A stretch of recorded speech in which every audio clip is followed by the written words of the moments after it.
Golden State Media Concepts Sci-Fi Podcast. Together we dive into the world of sci-fi and science fiction. From episodes of Star Trek, Star Wars, to The Walking Dead, Resident Evil, all the hot new science fiction movies from the back doors of Marvel or DC. The Golden State Media Concepts Sci-Fi Podcast. You'll never look at science fiction the same way again.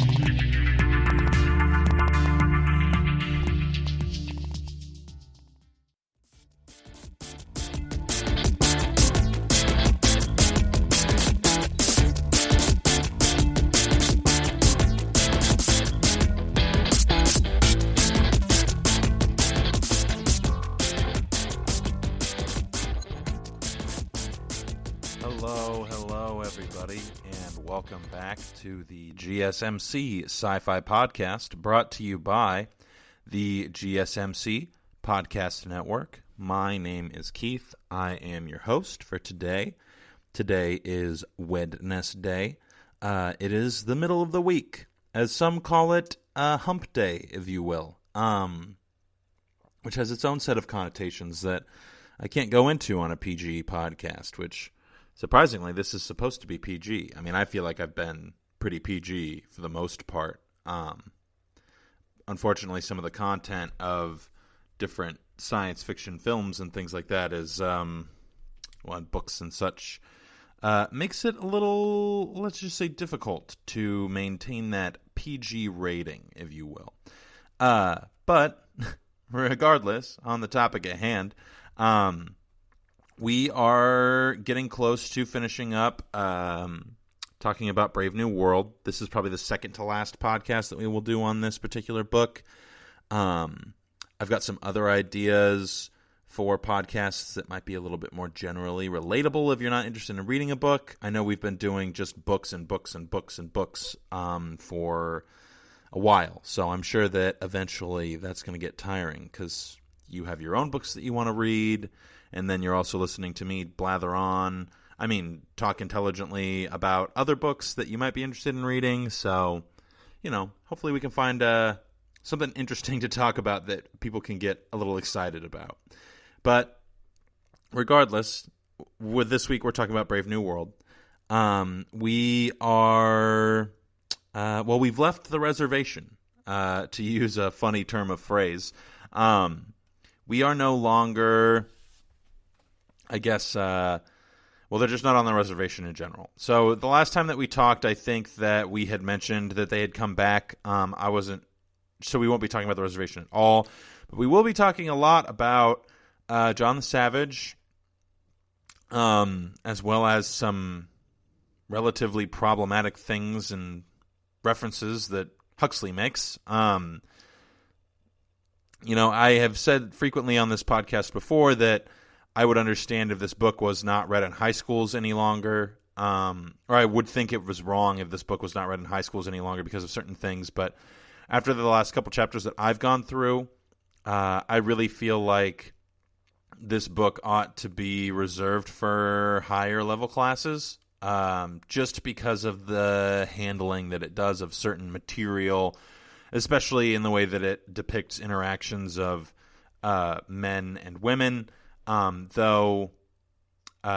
because it needs a little bit more explanation to the context of those interactions. And that's not saying that writing about those interactions in the way that Huxley writes about them is necessarily wrong or right, just that they could be improved upon or not depicted in the way that they are improved, or the way that they are depicted. But we'll get to that eventually. So the next few chapters have focused primarily on Bernard's meteoric rise into popularity. We talked about this last week, but he was able to get the director, I guess demoted would be the right phrase for it, but really the director just resigned. So he kind of blackmailed the director into resignation, which is, I wouldn't say it's a good thing. It definitely is interesting that he's able to accomplish that, but I would definitely not call it a good thing that he does that. It generally is good for Bernard because the director had wanted to ship him off to Iceland, I believe, is where he had wanted to send him specifically. So the fact that Bernard's able to get him get him to resign because it comes out that Bernard fathered a child with a woman and then abandoned her on a savage reservation is not a good look. Generally, abandoning your child is not a good look on anybody. So even in this society where individuals are kind of like frowned upon, or the ideas of parenthood are like so frowned upon that they're kind of like taboo words, even in that society, abandoning a child doesn't seem to be exactly a good thing. Mostly, though, they're upset about the fact that he fathered a child. So that really seems to be the issue. But we're going to talk about Bernard, and then we'll probably talk about John and Lenina.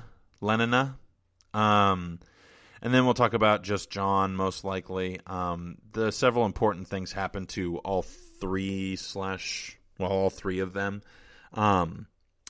But Bernard Marx, since he has returned from the savage reservation, has kind of had this meteoric rise in popularity. And with this rise in popularity, he has kind of started to very much buy into the system that he had earlier decried, which I find very interesting. I have a friend who told me about a movie where the family's not allowed to use the word interesting because it means that they're not explaining themselves. So I find it to be a really good example of how it is that so Karl Marx says that religion is the opiate of the masses. And I would say that a state codified as a religious entity is similar in fashion. And in fact, this state literally makes a quasi-opiate for the masses called Soma, which we've talked about several times. It's basically like all of the euphoria of every drug you've ever had, with none of the immediate ramifications unless you start taking too high of a dose. But most people don't need to take that high of a dose, and if they do, it's because they're dying and they're kind of trying to just like offset or like defer that for a later time. But what I think it is that Huxley is trying to accomplish is to say that individuals who feel rejected by the society that they are in will seek to change it. But as soon as they can figure out how to play within the rules of that society and become accepted or well regarded, they're going to kind of succumb to those rules because they found a way to be successful. And I think that that's true of a lot of things even in our modern world. For instance, I generally take a certain opinion about economics that is indicative of my ability to succeed or fail within that structure. And I often wonder to myself, especially since we're in such a politically charged environment currently, shout out if you watched the debates last night, I often find myself wondering, if I was experiencing a different aspect of humanity, if I was walking in a different person's shoes, would I still hold the same opinion that I do now? If you are someone who is more for like a larger safety net from the government, if you're of the opinion that that's the right way to go, would you think that if you had more success in the private sector, if you are in the private sector and you think that we need a larger social safety net, then would you have the same opinion if you were not successful in the private sector, and vice versa? If you're successful in the private sector, would you think that the safety net needs to be smaller? Or if you were not successful monetarily, emphasis on money, this is strictly economics, and I'll explain why I'm bringing this up in a moment here. If you were not successful monetarily in the private sector, would you think that there needed to be a smaller social safety net as well? Because what I think Huxley's trying to get us to do as individuals is think about, what is the core problem that we actually have with this system that we're complaining about? Is it that it has hurt me and that I feel slighted by the system, and so I want to change it for my own benefit? Or is it that you think the system is intrinsically wrong and I think that this is part of the dichotomy that Huxley is creating between John the Savage and Bernard Marx. Because Bernard Marx, even though he has an alpha brain, he's explicitly stated as having like a gamma appearance, if you will, but he gets to dress like an alpha because he's an alpha plus.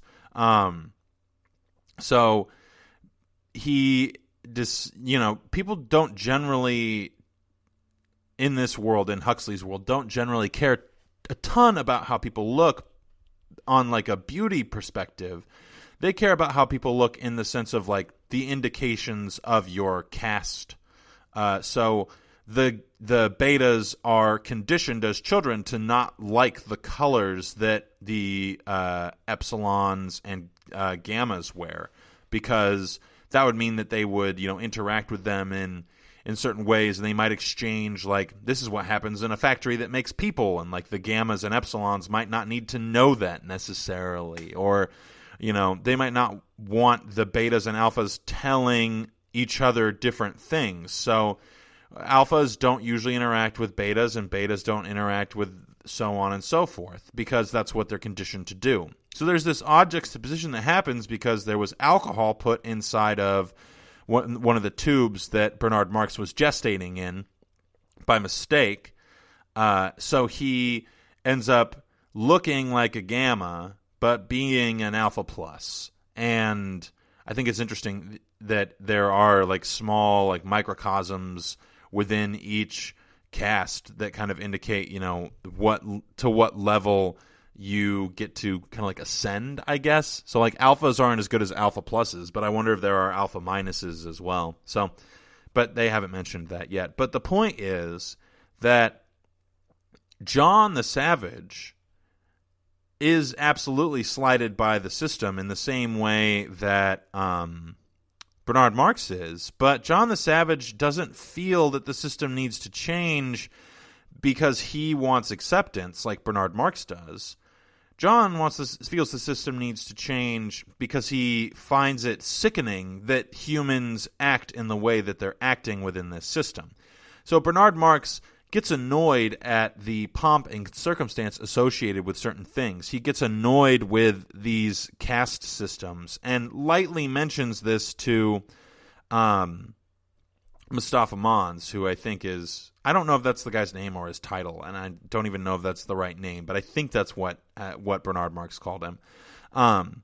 He mentions it to him in the reports that he makes about John the Savage, because he's supposed to report back on John the Savage's like interactions with the brave new world, quote unquote. But Mustafa Mons completely overlooks it, and when Marx doesn't hear anything back on it, it's not like he pesters him as of now. Marx proceeds to go and, in the story, basically start, quote unquote, having all of the women that he can have and enjoying the newly found social credibility and access to, I guess, not resources, but renown that he has been afforded because of the fact that he brought a savage to London. And when John the Savage starts to kind of like reject that system, Marx experiences that same rejection again. And, I think it's at this point that Marx will get upset again about the fact that the system is kind of rigged. But, it is rigged. I don't know if you could call it rigged, though, because rigged implies a whole different set of things. The system is set would be the way that I would phrase it. Regardless,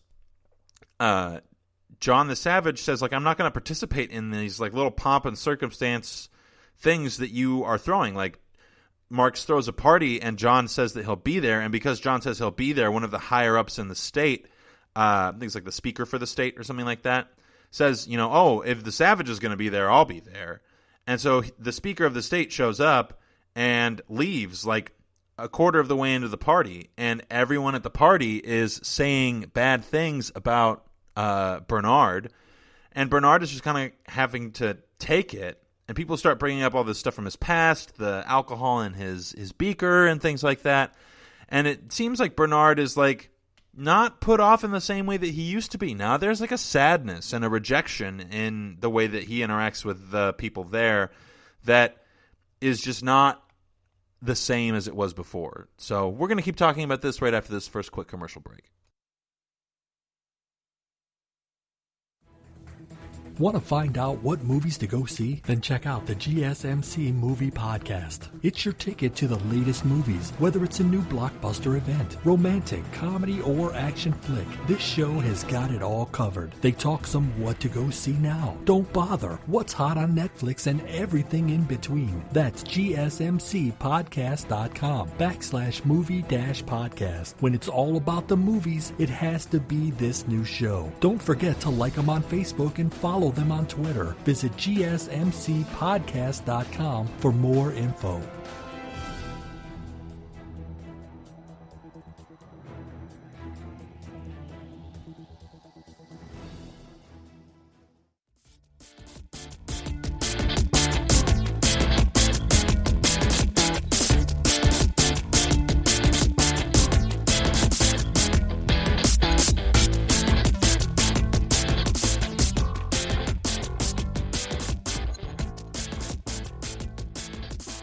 Hello.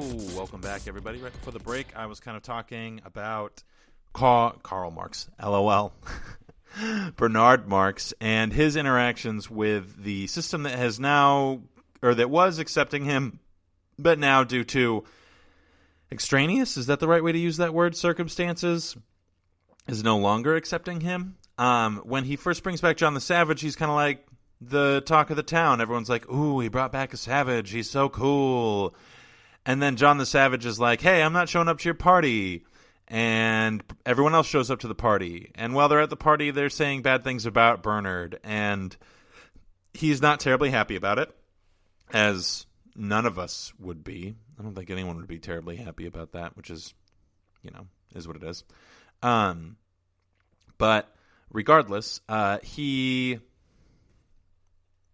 the Speaker of the State, a very high up person, shows up, and Bernard is super pumped about it. And the Speaker of the State does the classic party foul of being the first person to leave. I cannot tell you how many times I've been at a party and been like, man, I'm really done with this, but I can't be the first guy to leave. I just can't. Anyway. Basically, the Speaker of the State very loudly announces, hey, I'm heading out because John the Savage isn't here, and you lied, and this party sucks, and you suck. And everybody else is kind of like, yeah, you are not great, Bernard. All the women who he's been having over the last few weeks, including one of the very high-ups in the, I guess, the human manufacturing facility, what's she called, the mistress of something or another. She's very important. He decides that, he's going to have her, and she gives a bad review. In this particular world, it kind of seems like there's a little bit of a Yelp page for that type of thing, which is funny. And by Yelp page, I just mean word of mouth. That could be anyway. But because of this, Bernard ends up alone in a room, completely by himself, and then we jump over to like Lenina and John and a couple other things. But like my main point in bringing this up is that this is one of the great things about science fiction, is that it kind of, by creating, and the great things about Huxley's writing, by creating this juxtaposition between someone who the core aspect of their experience of the world doesn't line up with the way that the world is being acted out, and someone who their tertiary experience of the world doesn't line up with how the world is being acted out, we can kind of look at ourselves and try to be a little bit more honest of like, do I think this thing just because of the way that I live? And the answer is ultimately yes. There is no way to remove your bias from anything completely. Now, can you say hypothetically, like, I could understand why somebody else might think this way, but I still hold this opinion? Sure, I don't think that's disingenuous. But to say that someone else's opinion is illogical or doesn't make sense, it doesn't necessarily hold nearly as much clout or solicit nearly the same conversation that you ought to be trying to solicit, which is definitely interesting to say, or for lack of another word. Yeah, I just said earlier I wasn't going to say interesting.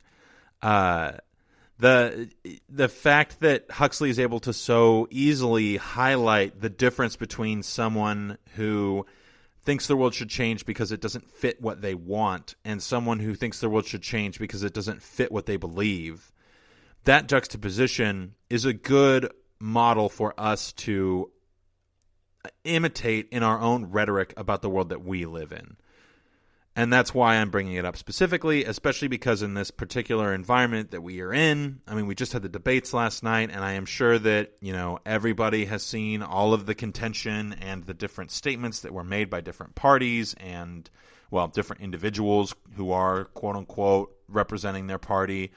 And their party, quote-unquote, represents the rest of America, but we don't need to get into that. This isn't a political podcast. My point is that oftentimes individuals who only hold one part of a particular experience are the ones who are happenstantially able to influence the environment that we live in, and that would include you and I as individuals. We are experiencers?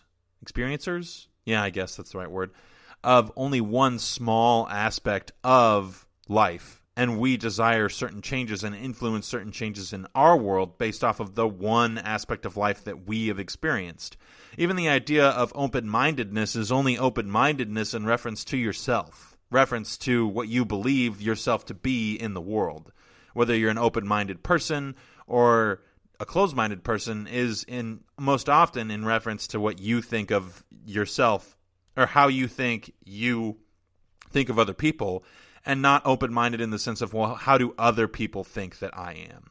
And we don't take that into account. And these types of questions, these self-improvement questions, are pervasive throughout Brave New World. Now, I know Brave New World is probably more focused on the critique of the idea of capitalism, a critique of the ideas of the free market being followed religiously. When we look at almost every historical period in human history, there are a substantial number of people who definitely fall into the category of thinking that, this is the way that the world is going to become. They take one thing and they hyper-focus on it and think, this is the slippery slope that we're going down. And I'm not saying that Huxley thought that this was how the world would look. He's just talking about one potential way in which the world could look. And people, I'd be willing to bet part of the reason he wrote it was because of a fear or an inspiration or an interesting thought that he had. But there is definitely a measured amount of intention within all of these within most authors' writings. And so I think that part of what Huxley is trying to accomplish is to basically, make us question what it is exactly that we... I don't want to say no, obviously that's what most artists are trying to get us to question is what do we know. But I think what Huxley is trying to get us to question is what are the things that we're going to deem as important in the future? And in the way that Bernard Marx and versus John kind of complain about the world they live in, what are the ways in which we hope to seek change? Is it truly for everyone's benefit or is it truly for our own? And ultimately, even though John may believe that the world needs to change for the sake of everyone in it, that's his perception of everyone in it. That's not necessarily the idea of an inalienable right. That's just how John thinks it ought to look. And if the rest of the world agrees with him in some capacity, then sure, he might be correct in some regard. But the fact of the matter is that ultimately that's still an opinion of a singular person. Even if a large group of singular people decide that something is the way that things ought to be, that's not necessarily the end-all, be-all. And I think that's part of what Huxley is kind of trying to say, both with the way that we as readers would interpret the world that he's created as being not a desirable one, and within that world, John interpreting that world is not a desirable world in which to live in. And I think it's important to acknowledge that distinction and to acknowledge the I guess, I don't want to say talent, but the effectiveness with which Huxley is able to depict these kind of juxtaposing views. So I think that that's very important. Just kind of moving on, Marx, that's kind of where his stuff ends. he does have an inner... No, that's with Lenina. So we're going to talk about John and Lenina now, who I have been suspicious are going to end up in some sort of compromising situation with each other. Either, John will kind of repeat, which would be funny, if John were to repeat the mistakes of his father and impregnate Lenina, and then they both end up on the reservation, or John ends up stuck in society, or stuck in London, and Lenina ends up on the reservation. That would be interesting for sure. But it would absolutely be a repetition of the sins of his father, and so it would be interesting to see Huxley do that, because generally the idea of fatherhood is just so salacious and awful in this book. It's viewed as so salacious and awful by most of society that, like, the fact that when there is a father figure to a child, that child repeats the mistakes of the father figure, even if the child doesn't know the father figure. The fact that Huxley would have that be part of the story is like a very profound statement on what it is that Huxley believes about humanity in general. That he actually thinks that it is true that, with the idea of a father and a mother come the sins of the father and the mother. And so if you remove the father and the mother from the equation, then you get unsinful beings. But, and when I say unsinful, I mean like not sinning in the sense of a religious capacity, but sinning in the sense of missing the mark of what the government that's created in this world would believe an ideal person to be. So John the Savage is not an ideal person because he suffers from the sins of his father, the sin of having been born of organic means, whereas the individuals who were born out of tubes supposedly do not possess those same sins.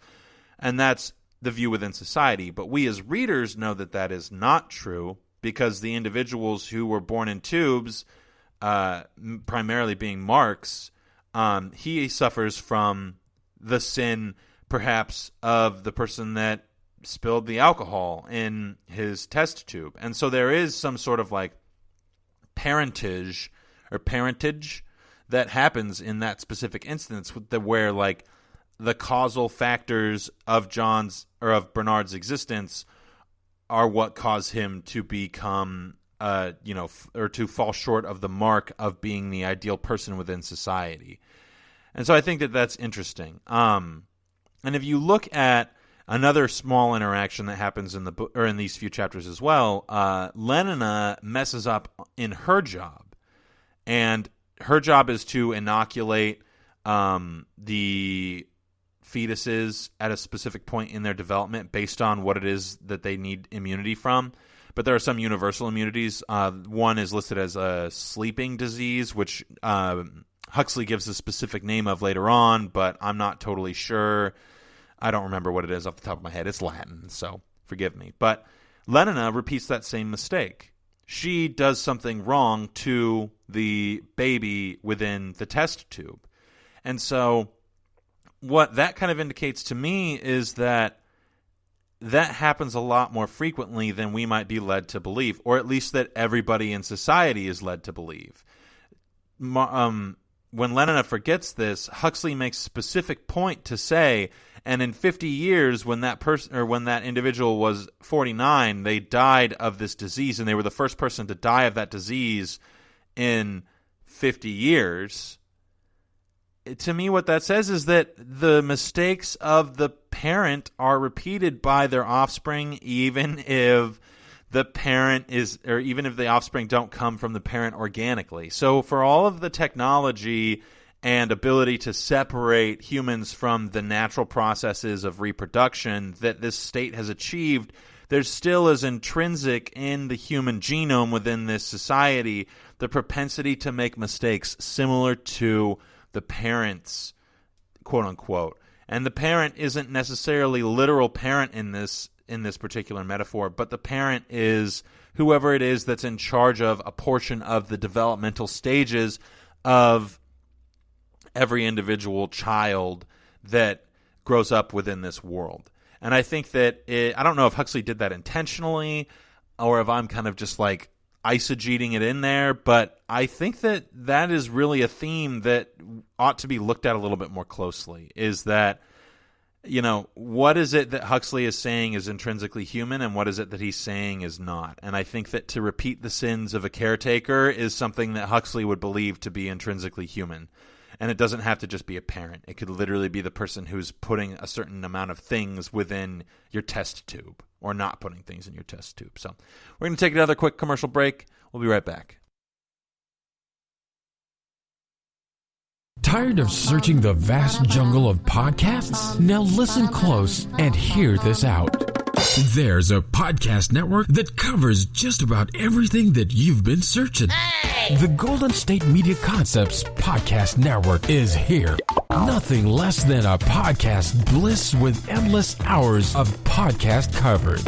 From news, sports, music, fashion, cooking, entertainment, fantasy, football, and so much more. So stop lurking around and go straight out to the Golden State Media Concepts Podcast Network. Guaranteed to fill that podcast itch. Whatever it may be. Visit us at www.gsmcpodcast.com. Follow us on Facebook and Twitter, and download us on iTunes, SoundCloud, and Google Play.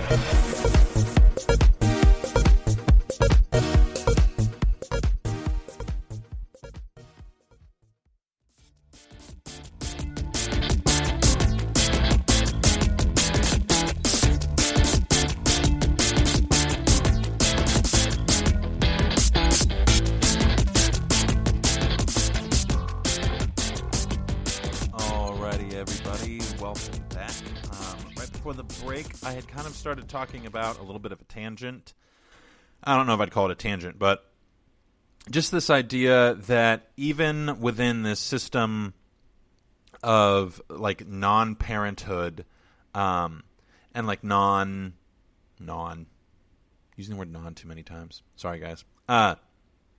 Even within this system that Huxley has proposed, where individuals are now being, I guess, reproduced in factories, that the individuals in those factories repeat the mistakes of the individuals that make them. And I don't know if this is necessarily Huxley saying that to err is to be human, or if it's Huxley trying to imply that, like, the specific errings of the people that help to bring us up or create us are the ones that we imitate. So, like, I mentioned specifically that Huxley says that Lenina forgets to inoculate a specific fetus, and then he says 50 years later that person dies of sleeping disease, and it's the first person to die of that in over 50 years. That is a specific mistake that is similar to the mistakes that were made when Bernard Marx was being gestated. I will say, I do find it interesting that so far I haven't heard of any men working in the in specific parts of this reproduction factory, but I don't think that that's intentional by any means. I think that Huxley is just kind of randomly putting characters into different places, and then a lot of the workers are ungendered, so we don't really know what the representation looks like. I don't think it's necessarily important to talk about, but it was worthy of note. So since we're kind of on the note of Lenina, we're going to move into the relationship that's kind of been being established between Lenina and John the Savage. So they are, I guess, going on dates would be the best way to phrase it. Lenina is interested in John, but not in the way that John is interested in her. John is interested in her in the way that his culture has taught him to be interested in her. He's interested in her in the way that he uses the word love when he confesses her feelings to her. He says that he loves her. He's interested in her in the sense that he wants to be in a monogamous relationship with her that does not involve anybody else in the relationship. And Lenina, the reason that she forgets to inoculate this baby is because she's thinking about her time with John the night before. She even has a conversation with one of her friends who they talk about this idea that normally the men are the ones who are supposed to initiate this act of I guess, carnal relations. They're only carnal in the sense that there's sin associated in this society. There isn't. So anyway, we're not going to get into that. But Lenina is thinking about the date that they had the night before, where John kind of like jumps out of the car and like leaves her as fast as possible, so that he, like, I guess, isn't put into an awkward situation. I don't know exactly what it is that his motivations are. It just seems pretty clear that they're like not operating in the same place. So the date is that they go to the Feelies, which are called movies, and they're playing like footage of a documentary or something that involves the flagellants, I think is what they were called, or flagellants. Basically, they're the monks in the medieval ages or during the Black Plague. I think that they existed, in multiple time periods. There's multiple iterations of this idea, who would try to purify themselves from sin by whipping their backs or causing some sort of minor self-harm to put them in a place of like Zen meditation, if you will. And so when they show this, everybody starts to laugh. And John doesn't understand why everyone's laughing, because he's like, well, these people are hurting themselves. That's horrendous. But the individuals who are in this new society think that it's just like so audacious that people would even care about the idea of a God, let alone punish themselves in order to try to get closer to that idea of God. Like, they just think that that's so far-fetched and so ridiculous that there's no reason to even consider it as a viable option for any kind of interaction with the world around them. And that specific instance that John and Lenina experience together is part of what causes this initial alienation between the two of them. Because Lenina is like still laughing and John is upset by this. And he's not only upset by the fact that people are laughing, but upset at the thing that he saw, because he doesn't see feelies ever. The only source of entertainment that John has is books, or our books, I guess would be the right way to phrase it. And he makes specific mention or questions the people at the reproductive facility about what it is that the children and the young adults get to do for fun. And he specifically says, like, oh, do they get to read Shakespeare? And the individual who's in charge of their development and their particular conditioning in this regard says, no, why in the world would they get to read Shakespeare? That's like, we highly discourage any self-isolating endeavors in regards to entertainment or anything for that matter. You should never be alone. And this is kind of similar to like Fahrenheit 451 as well as 1984 with the idea of Big Brother, and that you're never alone. There's always somebody watching. And I think that this is a common trope in dystopia science fiction because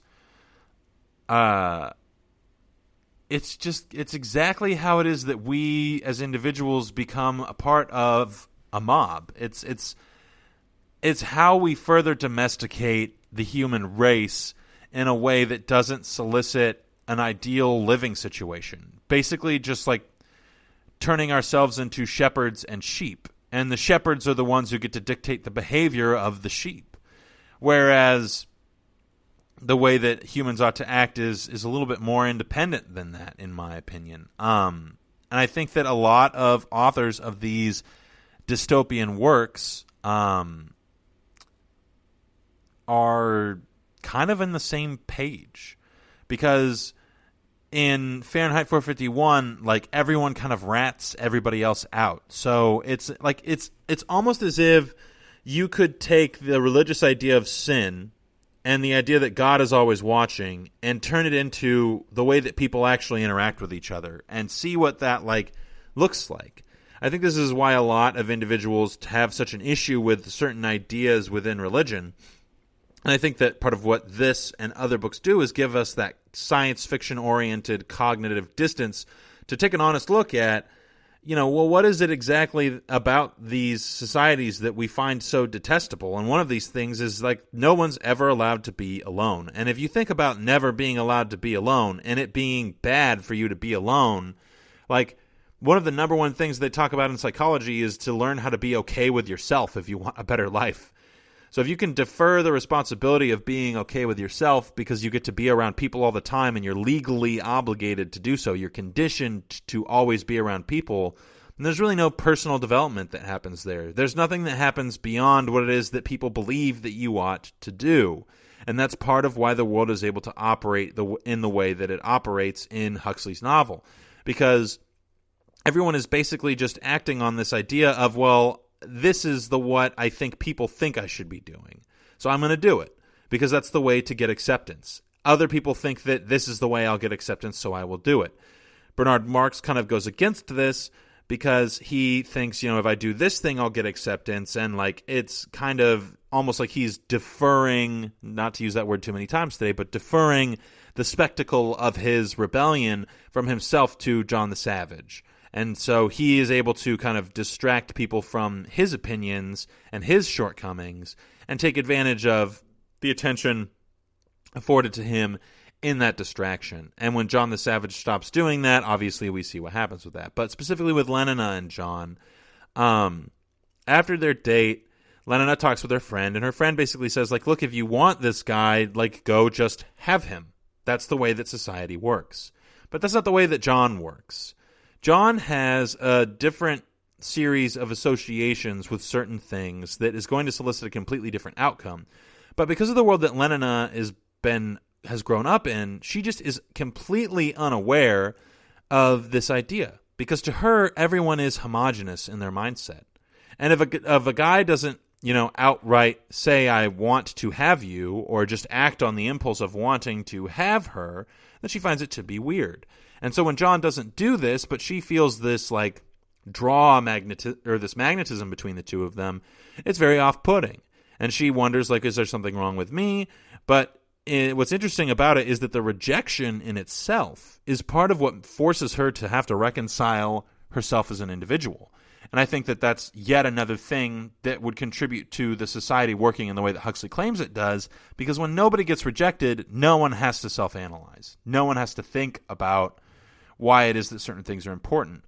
This is why a lot of people would decry the use of lewd internet material for your own personal enjoyment, because it is, in a way, kind of removing the responsibility of obtaining, consent and acceptance and understanding from another person who you're participating in a specific act with. And so in taking that idea and applying it to a whole society, then no one's ever going to have to do anything about learning about themselves or about the world around them because they just are accepted. It's very Lacanian of Huxley, and obviously Lacan came long after Huxley, so I don't think there's no way that Huxley was writing about the idea of the imaginary, but this is the imaginary is a series. It's a thing from a guy named Jacques Lacan, I think is his name. Might be John Lacan. Don't remember. He's French, but he's a psychologist who kind of built on. If Freud is the OG, then we get Carl Jung after that. Lacan is kind of the next in line after that. And you could argue Jordan Peterson in his original works was more oriented towards looking at the world through a very Jungian perspective. So those four people are kind of in a similar vein to each other, building off of each other in the same way that philosophers build off of each other. You wouldn't get Kierkegaard if you didn't have the other people that came before him and such. Regardless of all that, which I apologize for going down that rabbit hole, I actually kind of forgot what I was talking about. Oh, the idea of being rejected. Regardless of that, that particular removal of that responsibility is part of what contributes to society looking the way that it does in A Brave New World. So Lenina decides that she is going to go see John right now and just have him, because that's the way that it works. Everybody belongs to everybody in her mind. This is how she believes the world to work. And this is the part that gets problematic. So I am just going to advance. We're going to take a quick break here. In advance, I'm going to give you guys a little bit of a warning. The interaction does not go as planned, and it might be something that is difficult for some people to hear. It does not involve rape, just to be clear, but it does involve, domestic kind of like violence, if you will. There's some violence. So we're going to talk about that right after this last quick commercial break. Watching TV has changed over time. Streaming has become the new norm. That's why Golden State Media Concepts television podcast dives headfirst to the world of cord cutting. Want to be on the loop of what's hot in Netflix? Or if it's not a preference, what about original shows in Hulu? We've got you covered. Join us as we fill in the blanks and talk about movies to stream and what show you should be binging. This is the Golden State Media Concepts television podcast.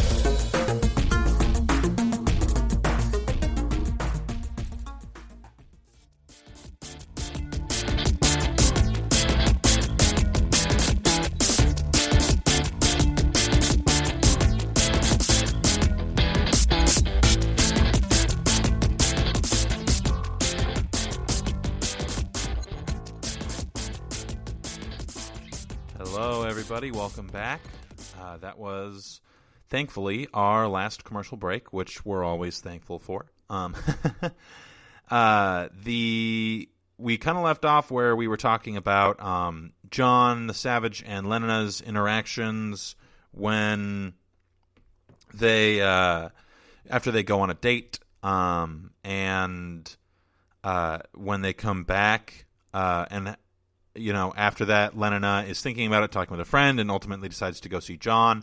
Well, when she goes to see John, John confesses her feelings for her, and to Lenina, this means like, oh, here's the go-ahead for me to make advances at him, and she begins to take off her clothes. This really upsets John, and he starts to talk like, I guess you could say in religious references, because there's it seems that the savages don't really hold to one particular faith system. They're just generally monotheistic, and they kind of take from different monotheistic value systems. So some from Judaism, some from Christianity, some from Islam, and etc. and so on. And they kind of combine that into this new kind of religious belief. But that religious belief still holds, I would guess, that you don't have intercourse until you're married. So when Lenina goes to try to get John to get jiggy with it, I shouldn't be making light of this scene, I apologize. John pushes her away and actually hits her, which I just want to make a statement here. Obviously, we know that this is a story, but there is a historical and cultural issue, in my opinion, with the fact that men acting in violent ways towards women is often seen as maybe not necessarily being justified, but isn't viewed as being as reprehensible as it ought to be, and that it's often used as a storytelling device when it doesn't need to be. The rejection of Lenina without any kind of physical interaction in itself would have been more than enough to depict exactly what it is that Huxley is trying to say, in my opinion.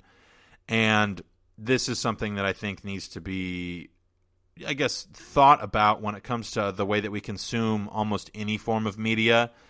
There are alternative or not violent ways to depict a lot of interactions that human beings have.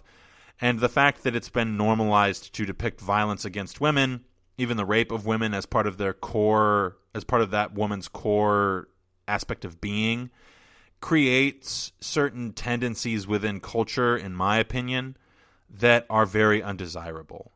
So for me, this is the part of the book where I would say, maybe we reserve this book for a college-level course rather than a high school-level course because, ultimately you're more able to analyze what it is that you want out of the world and things like that when you, I guess, are older and aren't necessarily as invested in specific things in the world. So that's neither here nor there. We'll move on. Well, it is here or there, but you get what I'm saying. We're going to move on. I just wanted to emphasize that, this part of the book is not something that I think we should look at casually and just say, oh, it's just because he wrote it in the 19 whatevers. Like, people kept on writing about violence against women throughout the 19 whatevers. They still do it to this day. There are plenty of books that use that as a storytelling mechanic, and it's just really not acceptable. In my opinion. So, rant done. Going to get back to the story here. So, Lenina gets rejected outright. John is described as going completely mad and out of his mind. Lenina is scared to even leave the bathroom. She asks John to pass her clothes through the ventilation on the top of the door, which he does. And after that, Lenina is still afraid to leave the room. And John gets a call from someone. And there's this beautiful line that Huxley uses to describe how John transacts or is transactioning with silence, according to Lenina, and it just kind of really paints a very vivid picture of like this scared woman on the other side of a door from like a man who's just going to assault her for the way that she believes the world believes that the world operates because she, because neither of them are taking an empathetic approach to understanding one another, which if they did, then we might not have nearly as much of a story to read, which is unfortunate. I mean, cough, cough, Shakespeare. Just if anybody said anything to anyone at any point in the story, then you wouldn't have a story. And that actually, Huxley makes specific reference to this. He's talking about how emotional John the Savage gets while reading Romeo and Juliet, and then what's his name? One of Mark's friends comments and says, "Well, if they just talked to each other, then none of this would have been a problem." And that's been my issue with Shakespeare my entire life. Is like, well, if people would just like talk to each other, then there wouldn't be a problem at all in this book. Like, the conflict relies on inability to communicate with one another, which is just not a good basis for conflict, in my opinion. But that's not necessarily super important. Regardless, yeah.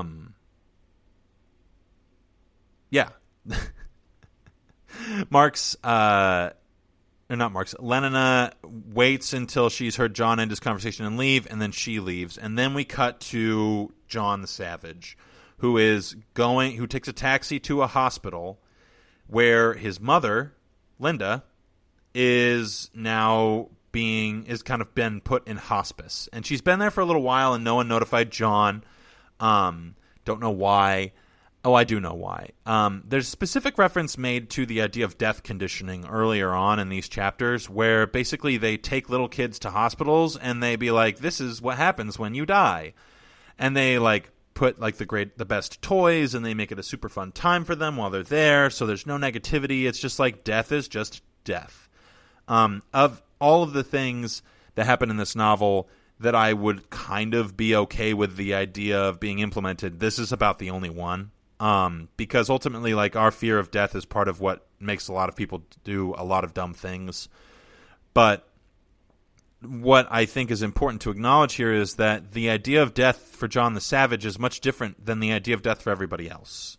And so when his mother is put in hospice, most people's friends are put into the hospital, no one visits them. The only people who are there are the people who are assigned to have been there from their birth. So like nurses, doctors, surgeons, etc. All of those people were assigned to those roles at birth based off of what it is that they were bred into. So the idea here that John would even want to go see his mother is far-fetched to them, because he shows up at the hospital and they're like, oh yeah, you need to go to this place and bed number 20 and blah, blah, blah. And when John goes to interact with his mother, she doesn't recognize him. She has been so, I guess her system's been so inundated with soma that she doesn't really have any kind of normal interactions with the world around her. And so this, of course, upsets John because she keeps calling him Pape, and as we know, that was like her lover that John stabbed when they lived on the reservation. So the fact that she's conflating the two of them very much upsets John, and he kind of like tries to shake her into consciousness and be like, hey, like, look at me, I'm here. Because they're basically just like putting her to sleep with medications until she dies, because she's going to die. John asks, is there any chance that she'll pull through? And they're like, no, we don't bring people here if they're going to pull through. This is where people go to die. And they just say it kind of factually, and John, of course, is distraught. He uses the word mother specifically, which makes the nurse almost sick. And then while they're doing this, the death conditioning happens. So there's a bunch of 8-year-olds who come to the hospital to basically watch John's mother die. And then, of course, they think of John's mother as this, like, spectacle, because John is, or John's mother has, like, not had any of the age reversing processes completed on her, and a bunch of other things that were not done for her so that she could maintain her youth. The children call her fat, and basically just generally say not great things about her. And this, of course, triggers John, and he again acts violently towards them, which I'm not really sure if Huxley's trying to depict this savage as like extra savage by including the use of violence, or of like what it is that he's trying to accomplish, or if it's just like, yeah, this is how people act. You know, normal people are violent. So I'm not sure exactly what statement it is that Huxley's trying to make, but I could understand him doing either one. But more importantly, what's weird about the whole interaction is, or not weird, but what is different about this interaction is that, you know, the nurse is worried that the children are going to see John grieving over the death of his mother, and that it will hinder their development towards a neutrality or a neutral view of death. And what's cool, I don't know if I'd say cool, but what's different about this world is that, like, you don't have to go through the death of a parent. There's nothing to remind you of your mortality in this world. People don't look like they age. You're supposed to just view death as a natural part of life, but so natural that you don't even engage in it. One of the main things that happens in this particular dystopia is the idea of the deferring of suffering, the deferring of desire, the deferring of acceptance, the deferring of death. So it's disassociating in every capacity. And this is kind of an extremist view of what it is that, well, it's a science fiction view of what it is that Marx has to say about the economic system of capitalism, is that it distances and disassociates laborers with their actual labor and with the product that their labor creates.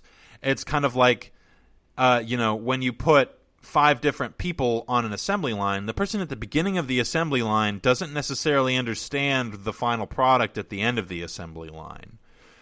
This could be even go for like cooking, for instance. Like if you are working in a fast food restaurant, the person who's at the cashier is the one who's actually handling the money, but they don't handle the food.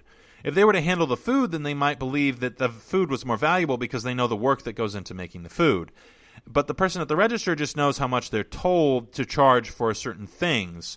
But the person who's making the food doesn't know necessarily what's being charged for those things because they don't interact with it every day.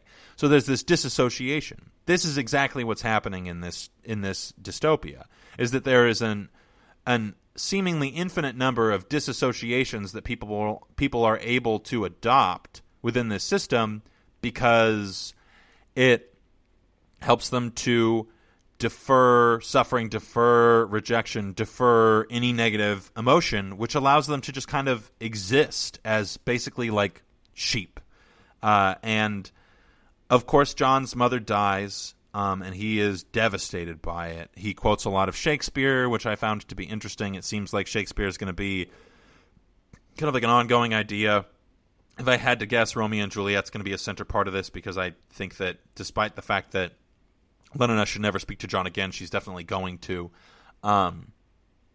because that's just yet another problematic thing that authors frequently do, is bring people back into toxic relationships, whether that's male or female. It does, it's unarguable that it happens more often to females being brought back to a toxic relationship with a male partner.